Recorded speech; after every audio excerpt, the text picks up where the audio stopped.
नमस्कार दोस्तों, मैं हूं प्रशांत और आप सुन रहे हैं हॉरर कहानी। दोस्तों, आज की हमारी कहानी है 3 दोस्तों की, जो एक ऐसी हवेली में घुस जाते हैं जो वर्षों से वीरान पड़ी है। तो दोस्तों, कहानी शुरू करने से पहले आप सबसे एक रिक्वेस्ट है कि आप हमारे चैनल पर पहली बार आए हो तो हमारे चैनल को सब्सक्राइब करें, और आप चाहते हो कि मैं आपका नाम अपनी वीडियो में लूँ तो आप मुझे अपना नाम कमेंट कर सकते हैं। तो चलिए बिना किसी देरी के कहानी शुरू करते हैं। बरसात की ठंडी रात थी। आसमान में काले बादल गरज रहे थे और तेज हवाएं गांव के पुराने बरगद के पेड़ को ऐसे हिला रही थीं मानो वो अभी गिर पड़ेगा। गांव कृष्णपुर वैसे तो शांत माना जाता था, लेकिन उस रात की खामोशी किसी तूफान से पहले के सन्नाटे जैसी लग रही थी। कृष्णपुर गांव के बीचों बीच एक पुरानी हवेली थी, सिंह हवेली। लोग कहते थे कि उस हवेली पर 100 साल पुराना शाप था। गांव के बुजुर्ग अक्सर चेतावनी देते, बेटा उस हवेली के पास मत जाना, वहां जो भी गया जिंदा वापस नहीं लौटा। गांव वाले दिन में भी उस हवेली की तरफ देखने से कतराते। टूटी हुई खिड़कियों से अजीब परछाइयां झलकतीं, दीवारों पर सीलन जमी हुई थी और बरसात में तो वहां से अजीब तरह की चीखें सुनाई देतीं।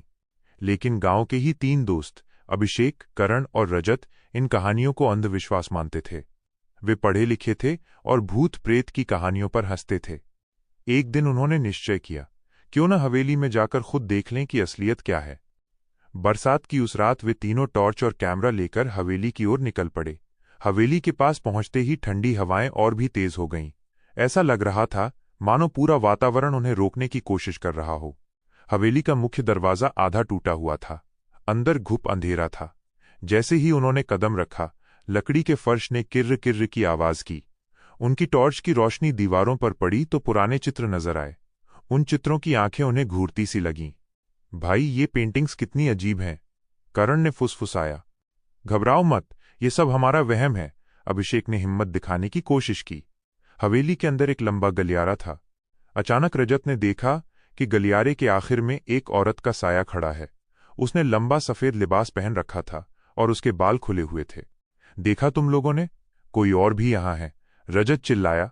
लेकिन जैसे ही उन्होंने टॉर्च घुमाई, वहां कुछ भी नहीं था, केवल सीलन भरी दीवारें और अंधेरा।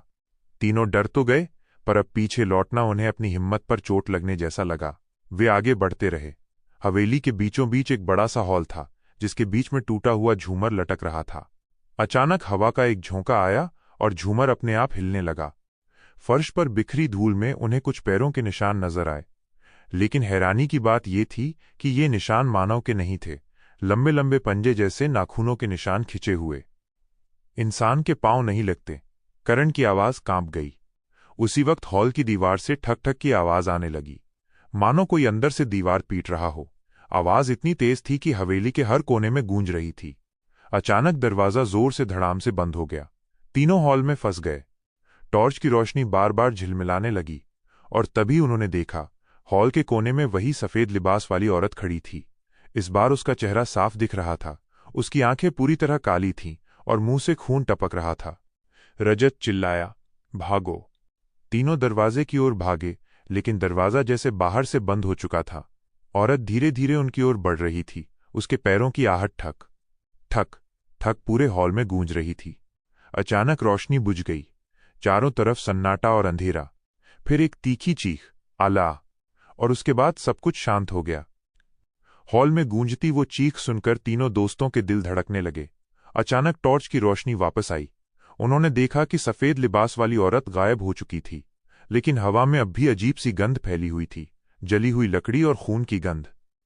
ये सब आखिर है क्या?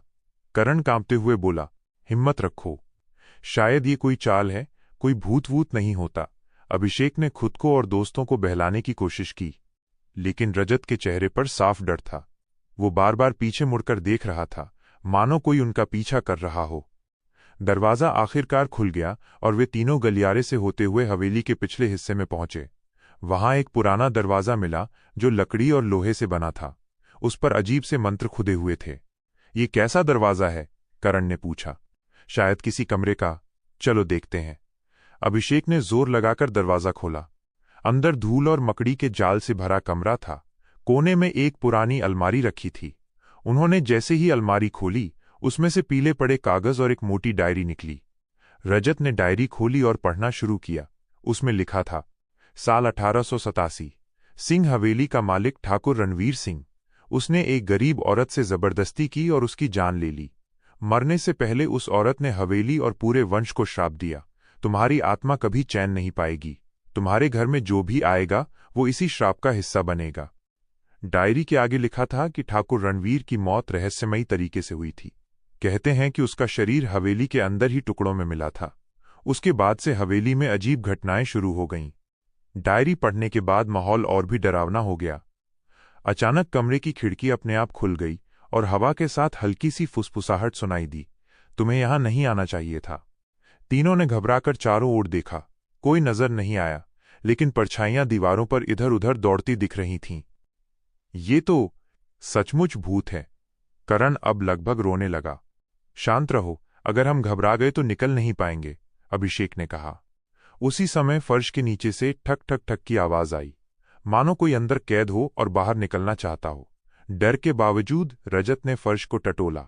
वहां एक गुप्त तहखाना मिला। उन्होंने लकड़ी की ढक्कन हटाई और सीढ़ियों से नीचे उतरने लगे।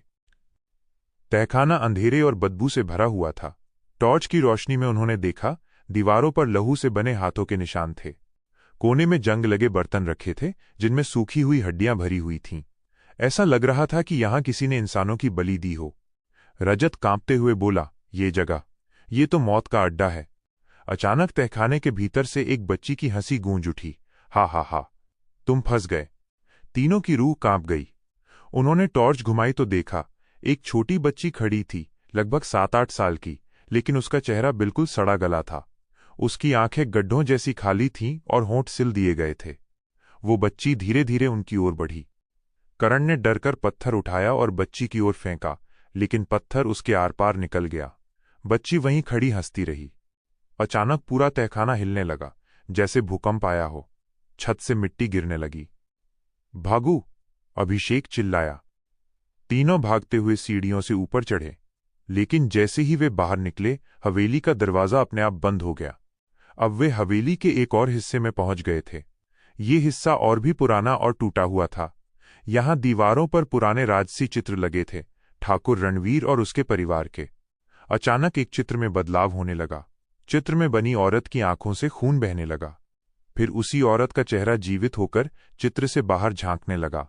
वो वही थी जिसका श्राप हवेली पर था। उसकी आवाज गूंजी, तुम्हें यहां क्यों लाया गया है? ये हवेली मेरी है और अब तुम भी मेरे साथ रहोगे। उसकी आवाज सुनते ही करण बेहोश होकर जमीन पर गिर पड़ा। रजत और अभिषेक ने उसे उठाने की कोशिश की, लेकिन तभी गलियारे के दोनों छोर से सैकड़ों परछाइयां उनकी ओर बढ़ने लगीं। वे भागते भागते एक बड़े कमरे में पहुंच गए। ये कमरा शायद हवेली का पूजा कक्ष था, लेकिन अब ये पूरी तरह जला हुआ और टूटा फूटा था। मध्य में एक टूटी मूर्ति थी, जिस पर काले धागे और राख पड़ी थी। ऐसा लग रहा था कि यहां किसी ने तांत्रिक पूजा की हो। डायरी के आखिरी पन्ने ने ये राज खोला था। ठाकुर रणवीर ने औरत को मारने के बाद उसकी आत्मा को बांधने की कोशिश की। उसने तांत्रिकों की मदद से हवेली में काला यज्ञ करवाया, लेकिन मंत्र अधूरा रह गया और आत्मा और भी शक्तिशाली होकर हवेली से बंध गई। अब वो आत्मा कभी चैन नहीं पाएगी। यानी हवेली सिर्फ प्रेतवाधित नहीं थी, बल्कि यहां अधूरा तांत्रिक यज्ञ हुआ था। अचानक पूजा कक्ष की दीवारों से खून रिसने लगा। टॉर्च की रोशनी झपकने लगी और तभी हवा में वही सफेद लिबास वाली औरत प्रकट हुई। उसके चेहरे पर नफरत और खून टपकता हुआ डरावना भाव था। वह चीखते हुए बोली, अब तुम यहां से कभी नहीं जा पाओगे। उसकी चीख के साथ ही पूरा कमरा बंद हो गया। खिड़कियां और दरवाजे अपने आप बंद हो गए। तीनों दोस्त उस कमरे में फंस चुके थे और उनके चारों तरफ अंधेरा और परछाइयां ही परछाइयां थीं। कमरे की दीवारें खून से भीग रही थीं। छत से टपकती बूंदें जमीन पर गिरकर अजीब प्रतीक बना रही थीं। अभिषेक, करण और रजत कमरे के बीचों बीच खड़े थे। चारों तरफ परछाइयां उन्हें घेर रही थीं। सफेद लिबास वाली औरत उनके सामने प्रकट हुई। उसकी आंखें अंगारों की तरह जल रही थीं और चेहरा अब इंसानी नहीं लग रहा था, मानो सड़ी हुई लाश हो। उसने भयानक आवाज में कहा, तुम्हें मेरी कैद में आना ही था। अब तुम भी इस हवेली का हिस्सा बनोगे। करण अब भी बेहोश था। अभिषेक और रजत ने उसे उठाने की कोशिश की, लेकिन तभी औरत अचानक हवा में उड़ती हुई उनके सामने आ गई। उसकी लंबी उंगलियां पंजों की तरह फैल गईं। रजत ने कांपते हुए पूछा, तो तुम आखिर चाहती क्या हो?